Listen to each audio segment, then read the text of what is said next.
اور یاد رکھیے گا کہ ظہور امام مہدی رضی اللہ تعالیٰ عنہ سے پہلے یہ فتنے اس قدر شدت پکڑ جائیں گے کہ نعیم بن حماد نے حضرت سعید بن مسیب رضی اللہ تعالیٰ عنہ کا فرمان نقل کیا ہے کہ شام میں اتنے فتنے برپا ہوں گے کہ ایک مقام پر جو ہی فتنہ ختم ہوگا دوسرے مقام پر شروع ہو جائے گا۔ فرمایا اسی دوران فَلَا تَتَنَاهَا حَتَّى يُنَادِي مُنَادٍ مِّنَ السَّمَاءِ إِنَّ أَمِيرَكُمْ فُلَانٌ، اس وقت تک یہ فتنے رکیں گے نہیں جب تک آسمان سے ایک منادی کی ندا نہ آ جائے کہ تمہارا امیر فلاں ہے۔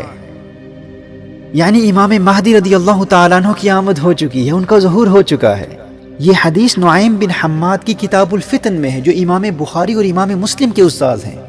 اور دوسری روایت میں ہے کہ آسمان سے یہ آواز آئے گی، ھذا خلیفۃ اللہ المہدی فاسمعوا لہ واطیعوہ، یہ اللہ کا خلیفہ المہدی ہے، اس کی اطاعت کرو۔ اور یہ آواز مشرق و مغرب میں گونج اٹھے گی، اور اس آواز کی گونج ایسی ہوگی کہ سونے والے بیدار ہو جائیں گے، اس آواز کو سن کر سونے والے اٹھ کھڑے ہوں گے۔ اور امام مہدی مدینہ منورہ میں ہوں گے اور مدینہ منورہ سے مکہ مکرمہ پہنچ کر اقتدار سنبھالیں گے۔ اور پھر کچھ وقت گزرنے کے بعد امام مہدی رضی اللہ تعالیٰ عنہ پر حملے کے لیے سفیانی اپنی فوج بھیجے گا، اور سفیانی کی یہ فوج بیدا کے مقام پر زمین میں دھس جائے گی۔ اب چونکہ سفیانی کی اس فوج کا زمین میں دھس جانا امام مہدی کے ظہور کی علامات میں سے ایک واضح علامت ہے۔ اہل علم نے احادیث کی روشنی میں اس علامت کو ظہور مہدی کی ایک بڑی اور واضح علامات میں شمار کیا ہے۔ جب سفیانی کی فوج زمین میں دھس جائے گی، اس علامت کے ظاہر ہونے کے نتیجے میں دنیا بھر کے اہل اللہ، اولیاء اللہ، ابدال الشام، شام کے بڑے بڑے ابدال، اور اصائب عراق مکہ مکرمہ میں کعبۃ اللہ کے سامنے مقام ابراہیم اور رکن حجر اسود کے درمیان امام مہدی رضی اللہ تعالیٰ عنہ کے ہاتھ پر بیعت کریں گے۔ اور حضرت عبداللہ ابن عباس رضی اللہ تعالیٰ عنہ کی روایت کی روشنی میں اصحاب کہف بھی امام مہدی رضی اللہ تعالیٰ عنہ کے مددگاروں میں شمولیت کے لیے آ جائیں گے۔ اور امام بدر الدین عینی علیہ رحمہ نے عمدۃ القاری صحیح بخاری کی شرح میں اپنی تحقیق کی روشنی میں اس حدیث کی سند کو مرفوع لکھا ہے۔ اور آگے چل کر دجالی فتنوں کے مقابلوں کی تیاری کے حوالے سے میں کلام کروں گا کہ کس طرح ہم اپنے آپ کو تیار کر سکتے ہیں۔ اگر ہم اس وقت زندہ ہوئے یا ہماری اولادیں اس وقت موجود ہوں تو دجالی فتنوں سے بچنے کے حوالے سے ہماری حفاظت کے لیے روحانی اور مسنون طریقے کیا ہیں۔ اس ضمن میں سورۃ الکہف کی اہمیت اور سورۃ الکہف اور اصحاب کہف کا جو آپس میں باہمی ربط ہے، اس پر انشاءاللہ آگے چل کر تفصیل سے کلام کروں گا۔ تو میں امام مہدی رضی اللہ تعالیٰ عنہ کے ظہور سے پہلے کی اور بعد کی چند بڑی واضح علامات پر کلام کر رہا تھا۔ اسی طرح منصور جو کہ اہل بیت میں سے ہوں گے اور ان کا لقب الحارث ہوگا، اور اہل علم کے نزدیک یہ منصور امام مہدی رضی اللہ تعالیٰ عنہ کے بھائی یا چچا زاد ہوں گے، اور ان کی دائیں ہتھیلی پر ایک سیاہ تل ہوگا، اور وہ اس وقت مشرق کے آخری کونے میں ہوں گے اور اہل خراسان کے ساتھ مل کر امام مہدی کے حق میں سفیانی سے براہ راست مقابلہ کریں گے۔ اب اس چچا زاد بھائی کے حوالے سے روایات میں بہت اختلاف ہے، آگے چل کر میں اس کی وضاحت کروں گا۔ اچھا دیکھیے، سفیانی کی فوج جب اللہ کے عذاب کا شکار ہو کر زمین میں دھس جائے گی، اس کے بعد کے زمانے میں جب اہل اللہ امام مہدی کے ہاتھ پر بیعت کر چکے ہوں گے اور عام مسلمان بھی امام مہدی رضی اللہ تعالیٰ عنہ کے ہاتھ پر بیعت ہو چکے ہوں گے، پھر وہ وقت آئے گا جب امام مہدی رضی اللہ تعالیٰ عنہ سفیانی سے جنگ کے لیے روانہ ہو کر حد شام تک سفر کریں گے، اور سفیانی کو گرفتار کر کے امام مہدی رضی اللہ تعالیٰ عنہ کی بارگاہ میں لایا جائے گا، اور امام مہدی رضی اللہ تعالیٰ عنہ سفیانی کو قتل کریں گے، اور یہاں امام مہدی رضی اللہ تعالیٰ عنہ کے ذریعے سفیانی کی تباہ کاریوں، فسادات اور ظلم و ستم کا سلسلہ ختم ہو جائے گا۔ اور پھر دنیا یہ نظارہ بھی دیکھے گی کہ زمین اپنے جگر کے ٹکڑے سونے کے ستونوں کی طرح ظاہر کرے گی۔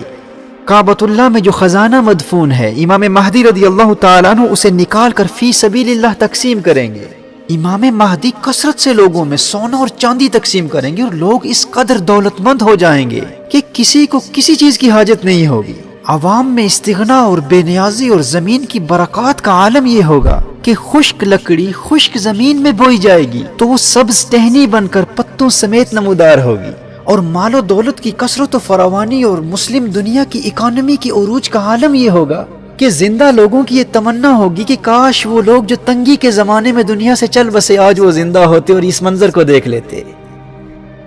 اللہ اکبر۔ دیکھیے، آج جب پورا عالم کفر اسلام کے چراغ کو بجھانے کی جد و جہد میں کوشاں ہے اور تمام مسلم دنیا انتہائی قسم پرسی اور پسماندگی کی کیفیت میں ہے، جب ایسے مایوس کن حالات میں ہم ان احادیث کو سنتے ہیں تو امید کی ایک کرن نظر آتی ہے، اور یہی وہ امید ہے جو ہمارے اندر ہمت اور حوصلہ اور محنت کا جذبہ بیدار کرتی ہے کہ وہ دن دور نہیں ہے جب ملت اسلامیہ کو اس کے عروج رفتہ سے دوبارہ آشنا کرایا جائے گا، ہمیں ہماری کھوئی ہوئی وراثت پھر ملے گی۔ جامع ترمذی کی حدیث ہے، فرمایا لا تذهب الدنيا حتى يملك العرب رجل من اہل بیتی۔ سبحان اللہ، فرمایا یہ دنیا اس وقت تک ختم نہیں ہوگی جب تک میرے اہل بیت سے ایک مرد عربوں کا حاکم نہ بن جائے۔ اور سنن نبی داؤد کی حدیث ہے، فرمایا اللہ جل وعلا مجھ سے یا میرے اہل بیت سے ایک مرد کو بھیجے گا، یملأ الارض قسطا وعدلا كما ملئت ظلما وجورا، جو زمین کو عدل و انصاف سے ایسے بھر دے گا جیسے یہ زمین ظلم اور جور سے بھری ہوئی ہے۔ اور سنن نبی داؤد ہی کی ایک اور حدیث ہے، فرمایا المہدی من عترتی من ولد فاطمہ، وہ کون ہوگا جو دنیا کا نقشہ بدل دے گا؟ فرمایا یہ مہدی میری عطرت سے، میری فاطمہ کی اولاد سے ہوگا۔ سبحان اللہ، یاد رکھنا وہ مرد مجاہد جو آج کے اس مفلسی، غربت، قسم پرسی، پسماندگی اور ظلم و ستم کے زمانے کو عدل و انصاف، امن و آشتی، محبت و رواداری، دولت اور خوشحالی کے زمانے میں بدل دے گا۔ وہ کون ہوگا؟ وہ فاطمہ تو زہرا کی اولاد میں سے ہوگا، اس کی رگوں میں میرے آقا کا خون دوڑ رہا ہوگا۔ اور امام برزنجی نے الاشاع لاشراط الساعہ میں لکھا ہے کہ یہ وہ دور ہوگا جب آل محمد سے بغض رکھنے والے دنیا سے مٹ جائیں گے، تمام مخلوق اس زمانے میں آل محمد سے محبت کرنے والی ہوگی۔ اچھا، امام مہدی کے دور حکومت میں جو امن و خوشحالی کا دور ہوگا، مال و دولت کا دور ہوگا، جب مسلم دنیا کی اکانومی اپنے عروج پر ہوگی،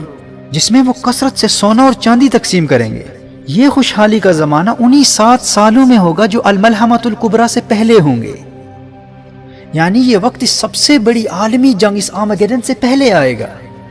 اور اس الملحمۃ الکبریٰ کے بعد کے زمانے میں امام مہدی رضی اللہ تعالیٰ عنہ قسطنطنیہ بھی فتح کریں گے اور روم کو بھی فتح کریں گے، اور فتح روم اور قسطنطنیہ کی فتح تک دجال کا خروج نہیں ہوگا۔ یعنی الملحمۃ الکبریٰ سے چند سال گزرنے کے بعد قسطنطنیہ اور روم فتح ہوگا، اس کے بعد پھر دجال کا خروج ہوگا۔